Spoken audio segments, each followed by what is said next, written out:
Di dekat kampus, ada sebuah warung nasi kecil yang selalu ramai. Namanya sederhana, Warung Bu Sarti. Mahasiswanya bilang, makan di situ bikin kenyang sampai pagi. Padahal kalau soal rasa, biasa saja. Andra dan Angga sering makan di sana, apalagi saat uang kiriman telat. Anehnya, setiap mereka datang, selalu ada saja orang keluar masuk. Tidak pernah sepi. Suatu malam, Andra yang sedang lembur skripsi merasa lapar. Ia mampir sendiri ke warung itu. Tapi heran, warung sepi. Hanya Bu Sarti sendirian. Andra duduk, dan saat itu ia melihat panci besar di pojok dapur. Dari dalamnya, keluar bau anyir seperti darah bercampur rempah. Saat Andra menoleh ke arah Bu Sarti, wanita tua itu tersenyum. Senyum yang terlalu lebar untuk wajah manusia biasa. Makanlah, nak, gratis untuk malam ini. Andra ragu. Tapi entah kenapa tangannya seperti dipaksa menyendok nasi dari panci itu. Nasinya hangat, tapi aneh, warnanya agak kemerahan. Di luar warung, Angga yang kebetulan lewat melihat Andra makan dengan lahap. Ia heran. Padahal biasanya Andra cerewet soal rasa. Saat mendekat, Angga kaget melihat panci itu. Di dalamnya bukan sekadar nasi, tapi ada potongan jari manusia yang mendidih bersama beras. Angga berteriak, menarik Andra menjauh. Tapi ketika mereka lari, Andra menoleh sekali lagi, dan matanya langsung membesar. Di meja-meja kosong warung itu, ia melihat deretan mahasiswa lain yang sudah lama hilang, duduk diam, wajah pucat, mata kosong, seperti patung, tapi bibir mereka berbisik serentak. Tumbal, tumbal, tumbal. Esok harinya, warung Bu Sarti tetap buka. Ramai seperti biasa. Tidak ada yang percaya cerita Andra dan Angga. Karena siapapun yang makan di sana, pasti kembali lagi, sampai akhirnya tidak pernah pulang. Setelah kejadian malam itu, Andra jadi murung. Nafsu makannya hilang. Angga khawatir karena temannya sering melamun, seolah masih mendengar bisikan, tumbal, dari warung Bu Sarti. Suatu sore, Angga nekat kembali ke warung itu sendirian. Ia ingin membuktikan apa yang dilihatnya bukan sekadar halusinasi. Tapi anehnya, warung tetap penuh seperti biasa. Mahasiswa tertawa, ngobrol, makan lahap. Panci besar di pojok dapur mendidih, tapi kali ini tertutup rapat. Saat Angga memperhatikan, tiba-tiba matanya menangkap sesuatu. Di bawah meja kayu panjang, ada genangan cairan merah mengalir pelan, menetes dari arah dapur. Bau anyirnya sama seperti malam sebelumnya. Tak tahan, Angga pura-pura ke toilet di belakang warung. Dari situ ia mendengar suara lirih, suara tangisan bercampur doa, seperti orang minta tolong. Ia mengikuti suara itu, sampai menemukan sebuah pintu kecil di balik lemari kayu. Pelan-pelan ia membuka, bau busuk langsung menyeruak, membuat perutnya mual. Ruangan sempit itu penuh dengan tumpukan pakaian mahasiswa, jaket, tas, sepatu, semua berdebu. Jelas sudah lama. Di sudut ruangan, ada sesajen dengan potongan tubuh manusia yang sudah menghitam. Tiba-tiba, suara langkah terdengar di belakangnya. Bu Sarti berdiri di ambang pintu. Senyum lebarnya mengerikan. Kamu nggak seharusnya lihat ini, nak. Angga panik. Langsung lari keluar lewat pintu belakang. Tapi saat berlari melewati ruang makan, ia kaget, mahasiswa-mahasiswa yang tadi tertawa kini duduk kaku. Wajah pucat, mata kosong. Sama persis seperti yang dilihat Andra dulu. Mereka menoleh ke arah Angga bersamaan. Mulut bergerak pelan tanpa suara. Tapi kali ini, Angga bisa membaca jelas ucapan bibir mereka. Kamu selanjutnya. Setelah berhasil kabur dari warung itu, Angga langsung menemui Andra. Dengan wajah pucat ia menceritakan semua yang dilihatnya. Andra hanya diam, lalu menunjukkan sesuatu. Sebuah luka kecil di pergelangan tangannya yang muncul tiba-tiba sejak ia makan nasi dari panci Bu Sarti. Aku takut. Enggak, sepertinya aku sudah ditandai. Suara Andra bergetar. Mereka sepakat harus menghentikan pesugihan itu, walau risikonya besar. Dengan bantuan buku lama dari perpustakaan dan nasihat samar dari Pak Surya, mereka menemukan satu cara, memutus ikatan tumbal dengan menghancurkan tempat pesugihan disembunyikan, altar di balik lemari warung. Malam Jumat, mereka kembali. Warung terlihat tutup, Tapi pintu dapur tidak terkunci. Udara di dalam terasa berat, seperti ada yang menunggu. Mereka menabur garam hitam di sekitar altar, lalu menyalakan lilin. Saat Andra mulai membaca doa yang mereka pelajari, ruangan berguncang. Dari panci besar mendidih, muncul wajah-wajah pucat mahasiswa yang hilang, menjerit minta tolong. Bu Sarti tiba-tiba muncul dari kegelapan. Matanya merah, kulit wajahnya mengelupas, memperlihatkan sosok asli, bukan lagi manusia, tapi makhluk hitam tinggi dengan mulut penuh gigi tajam. Kalian pikir bisa memutus perjanjian? Pesugihan ini tidak bisa dihentikan tanpa tumbal baru, jeritnya. Seketika, tubuh Andra ditarik oleh tangan-tangan gaib dari panci. Angga panik, mencoba menarik sahabatnya keluar, tapi Andra menatapnya dengan mata berkaca-kaca. Enggak, kalau ada yang harus jadi tumbal, biar aku. Kamu harus keluar hidup-hidup. Sebelum Angga sempat menahan, Andra melepaskan genggamannya dan melompat ke dalam panci mendidih. Jeritan menggema, lalu altar meledak menjadi abu. Lilin padam, warung itu runtuh dalam sekejap. Angga tersungkur di tanah, menangis. Ia selamat, tapi ketika menoleh, warung Bu Sarti sudah hilang, seolah tak pernah ada. Hanya tersisa puing dan panci hitam retak di tengah reruntuhan. Esok paginya, warga hanya melihat lahan kosong di tempat warung itu berdiri. Tidak ada yang percaya cerita Angga. Namun setiap kali Angga menatap permukaan air atau kaca, ia selalu melihat Andra di sana. Tersenyum tipis, berbisik pelan. Aku tumbal terakhir. Demi kamu. Tubuh Andra sudah setengah masuk ke dalam panci mendidih. Wajah-wajah pucat yang tersiksa menariknya masuk sambil berteriak. Angga, dengan nekat, memeluk tubuh sahabatnya erat-erat.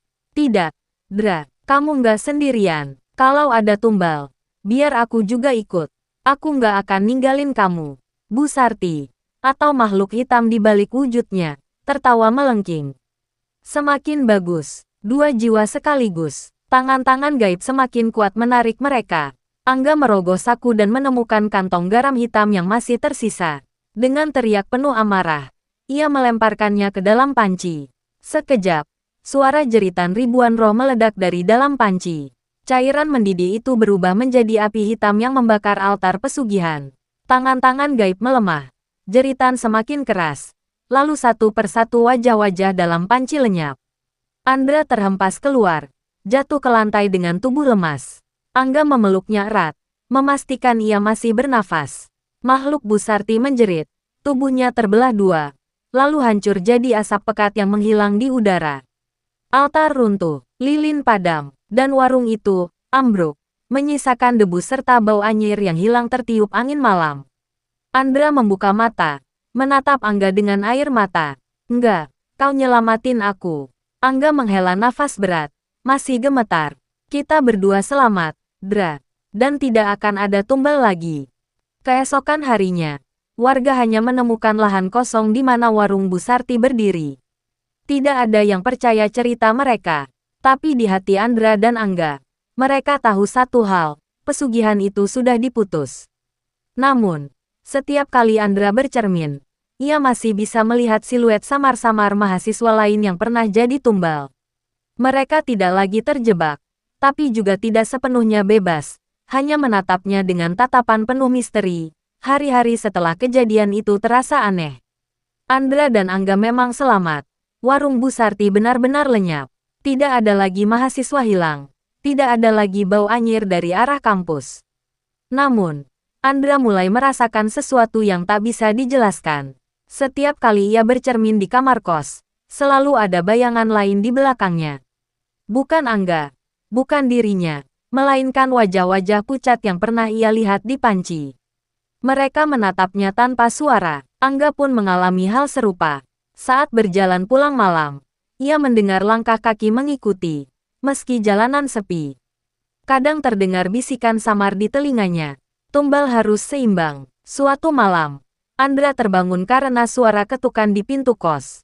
Saat dibuka, tidak ada siapa-siapa. Tapi di lantai, ada sebuah panci hitam kecil, retak, persis seperti yang mereka hancurkan. Dari dalamnya, muncul aroma nasi hangat bercampur bau darah. Andra panik, memanggil Angga. Tapi ketika Angga masuk ke kamar, Panci itu sudah menghilang. Yang tersisa hanya noda merah samar di lantai, seperti bekas cairan yang merembes. Angga menatap Andra dengan wajah tegang. Dra, aku rasa pesugihan itu memang kita hancurkan. Tapi roh-roh yang pernah jadi tumbal, mereka masih belum tenang. Andra menelan ludah. Jantungnya berdegup kencang.